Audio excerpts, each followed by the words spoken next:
नमस्कार, सुप्रभात। आप देख रहे हैं भोजपुरिया खबरी बिहार झारखंड। अगर अभी तक चैनल को सब्सक्राइब नहीं किए हैं तो तुरंत सब्सक्राइब करें, ज़्यादा से ज़्यादा शेयर करें, लाइक करें। तो आज का ताज़ा खबर रोहतास जिला से है। दावत प्रखंड के जगोदरा ग्राम में राधे कृष्ण के प्राण प्रतिष्ठा यज्ञ की समाप्ति पर 2 गोला कार्यक्रम का हुआ आयोजन। अब खबर जाने विस्तार से। दावत प्रखंड के जगोदरा गांव में गोवर्धन पूजा समिति के द्वारा रात्रि में 2 गोला कार्यक्रम का आयोजन कराया गया, जिसका शुभारंभ पूर्व केंद्रीय मंत्री डॉक्टर कांति सिंह ने एवं कथावाचक विनोद व्यास, राजनेता पप्पू यादव ने संयुक्त रूप से दीप प्रज्वलित कर किया। दुगोला कार्यक्रम में बक्सर और छपरा के कलाकार पहुंचे थे। दोनों कलाकारों के द्वारा गणेश एवं कृष्ण की स्तुति के साथ दुगोला कार्यक्रम का शुरुआत किया गया। दोनों कलाकारों ने एक से बढ़कर एक गीत प्रस्तुत कर कार्यकर्ताओं के साथ ग्रामीणों को झूमने पर मजबूर कर दिया। कार्यक्रम में पहुंचे अतिथियों को पूजा समिति के द्वारा अंग वस्त्र देकर सम्मानित किया गया। कार्यक्रम में संबोधित करते हुए पूर्व केंद्रीय मंत्री ने भगवान कृष्ण के बारे में जानकारी दिया और आम ग्रामीणों से अपील किया कि गोवर्धन पूजा सबके लिए है, इसलिए सभी लोग गोवर्धन पूजा करें। हमारे से बात करते हुए कथावाचक विनोद व्यास जी ने भगवान कथा और कथा सुनने और कथा सुनाने के बारे में विस्तार से जानकारी दिया। तो आइए देखते हैं कांति सिंह ने क्या कहा और कथावाचक विनोद व्यास जी ने क्या कहा है, आपको विस्तार से दिखाते हैं। लेकिन गोवर्धन पूजा भगवान कृष्ण के तो सब लोग भक्त हैं, सिर्फ बिहार में नहीं, पूरे देश में ही, पूरे देश में, चाहे अमेरिका हो चाहे इंग्लैंड हो, कहीं भी जाकर देखिएगा तो हरे रामा हरे कृष्णा हरे कृष्णा का लोग जाप करते हैं, लोग डांस करते हैं, भगवान को प्रभावित करते हैं, लुभाते हैं, क्योंकि भगवान कृष्ण का जो बहुत सारे रूप में उनको देखा गया था और उन रूपों का अगर बखान किया जाएगा तो बाल्यावस्था का अगर आप देखिएगा तो उस समय में मिट्टी तक खाते थे और एक कहावत थी कि भगवान कृष्ण को दही और मक्खन बहुत प्यारा था और उस पर भगवान कृष्ण को अपनी तरफ आकर्षित करने के लिए जो गोपिकाएं थी उनको रिझाती थी कि आओ हम तुमको मक्खन देंगे। इसीलिए कहावत है, कोई कवि की एक ये थी कि ताही अहीर के छोहरिया छछिया बरी छाछ पे नाच नचावे।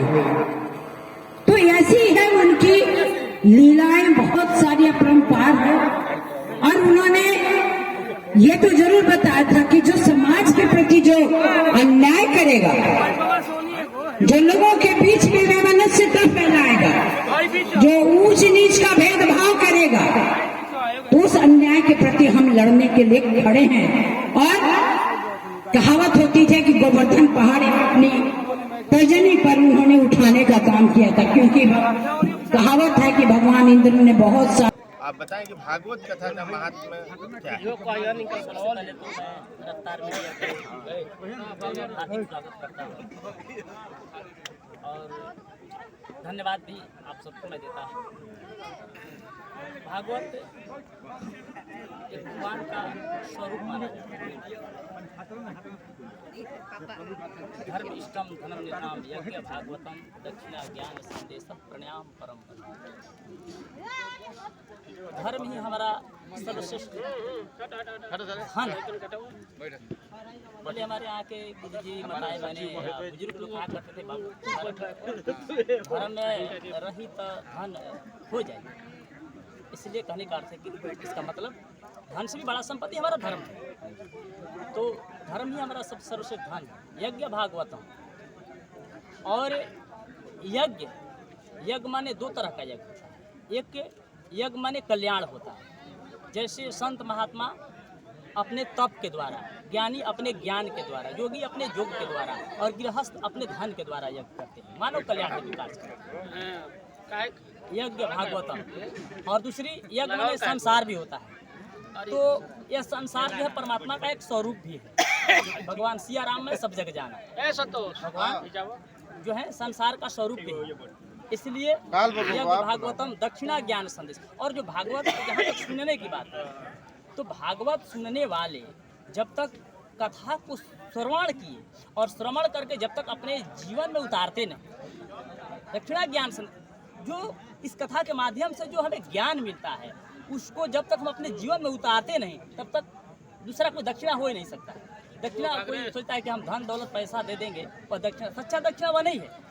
मेरा कहने का अर्थ है कि अगर हम लोग इतने परिश्रम करके 3-3 घंटा 4-4 घंटा भागवत की कथा सुनाते हैं ताकि जो हमारा समाज में संस्कार विहीन जो लोग होते जा रहे हैं, धर्म से विचलित होते जा रहे हैं, ताकि वह धर्म के मार्ग पर चल करके और संस्कारी बन करके अपने जो है अपने बुराई को सुधार करके अच्छाई लाएं, तो मैं समझूंगा सबसे बड़ा दक्षिणा हो गया। अगर एक भी व्यक्ति सुधर जाता है तो मैं समझूंगा वो मेरा दक्षिणा दे दिया।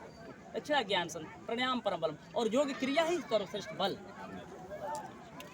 अभी आपने महात्मा जी व्यास जी से जानकारी लिया, मैं ये जानना चाहेंगे कि अभी पर्वों का मौसम चल रहा है, दीपावली हुआ, गोवर्धन पूजा, भैया दूज, इसके बाद महापर्व छठ आने वाला है। इसमें आप पूरा आपका इंडिया देख रहा है, आप लोगों से क्या कहना सर?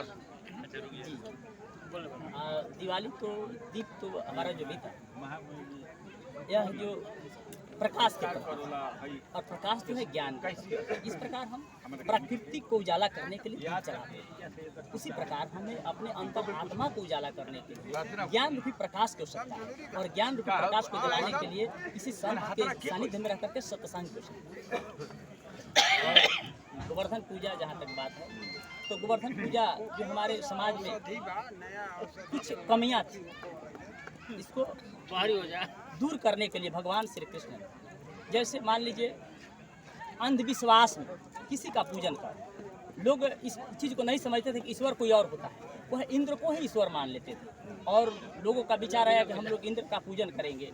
तो भगवान श्री कृष्ण ने कहा इंद्र को क्यों पूजा कर रहे हैं आप? अपने माता पिता बंधुओं से बोले आप लोग इंद्र का पूजा क्यों कर रहे हैं? तो सब लोगों ने बोला इंद्र को पूजा नहीं करेंगे तो इंद्र हम लोग पर कुपित हो जाएंगे, और कुपित हो जाएंगे तो हम लोग को सताने लगेंगे, हमारे गौ को हत्या करने लगेंगे, हमें कष्ट देने लगेंगे, इसलिए हम लोग इंद्र को पूजा करते हमें वर्षा देते हैं। तो भगवान श्री कृष्ण ने कहा इंद्र राजा है, और भगवान तो ऐसा नहीं होता है, भगवान तो अपने भक्त पर हमेशा दया करता है, तो फिर अपने भगवान अपने भक्त पर नाराज होकर उसे मारेगा क्यों? इसलिए आप लोग इंद्र का पूजा न करके पूजा करना ही है तो गौ पूजन कीजिए, क्योंकि गोवर्धन का शाब्दिक अर्थ होता है गोवर्धन। वो माने गौ, वर माने श्रेष्ठ, धन माने संपत्ति। गौ माता ही हमारा सर्वश्रेष्ठ संपत्ति है, इसलिए पूजना है तो गौ माता का पूजे। गौ के सारे अंग में सभी देवता वास करते हैं, तो हम गौ माता का पूजन कर ले तो सभी देवता का पूजन कर लेते, क्या उसमें इंद्र का पूजा नहीं हुआ? और दूसरी गोवर्धन पर्वत जो है, जिस पर्वत के द्वारा हमारा रक्षा होता है, जिस पर्वत के सहारे, जिस पर्वत के किनारे हम लोग रह करके, पर्वत के तराई में रह करके अपने गौओं का पालन करते हैं, चारागार के द्वारा गौ घास खाती है, पर्वत हमारा रक्षा करता है, तो पूजना है तो जो हमारा रक्षक है उसको क्यों नहीं पूजेंगे? गौ माता हमें भोजन देती है, पर्वत राज गोवर्धन हमारा रक्षा करता है, इसलिए इनको पूजा कीजिए। और इसी प्रकार भगवान श्री कृष्ण ने पूजा करवाए, और जब पूजा करवाए इंद्र को अहंकार था, क्योंकि को जन्मा ऐसा जगमाई प्रभुता पाई ताई मदनाई। कौन ऐसा संसार में जन्म लिया जिसको पद प्रतिष्ठा पा करके अहंकार न हुआ? सेम वही हुआ, इंद्र को अहंकार था, और अपने अहंकार के अहंकार में चूर होकर के और वह अत्याचार अनाचार करने लगा, उत्पात तूफान वगैरह करने लगा। जब तूफान करने लगा तो भगवान श्री कृष्ण के पास सब लोग आए कि आपने जो पूजा रुकवाया तो अब आप हम लोग को रक्षा कीजिए, क्योंकि अब इंद्र कुपित हो गए हैं, अब उत्पात करने लगे, तूफान आने लगा, आंधी आने लगा, वर्षा होने लगा, तो रक्षा कराइए अपने गोवर्धन से। तब भगवान श्री कृष्ण चलो आप सब, और सब लोग को जा करके गोवर्धन को नम्र निवेदन करके प्रार्थना किए कि हे गोवर्धन, जिस प्रकार हम लोग आपको भोजन कराए हैं, आपका पूजन किए हैं, उसी प्रकार आप हम लोग की रक्षा कीजिए, आप अपने भार को हल्का कर लीजिए। और भगवान श्री कृष्ण ईश्वर होते हुए भी यह संदेश दिए कि मैं अकेले नहीं उठा सकता हूँ, आप सभी ग्वाल बाल मेरे साथ मिल करके इन गोवर्धन को प्रणाम करके और नम्रता पूर्वक इनसे सहयोग मांगने के लिए इनको उठाइए। तब सब लोगों ने अपने अपने लाठी डंडा वगैरह हाथ से जिस प्रकार जिससे हो सब लोगों ने मिल करके उठाया, और उठा करके भगवान श्री कृष्ण ने 7 दिन तक 7 वर्ष के आयु में 7 कोस के गोवर्धन पर्वत को उठा करके पूरे ब्रजवासियों का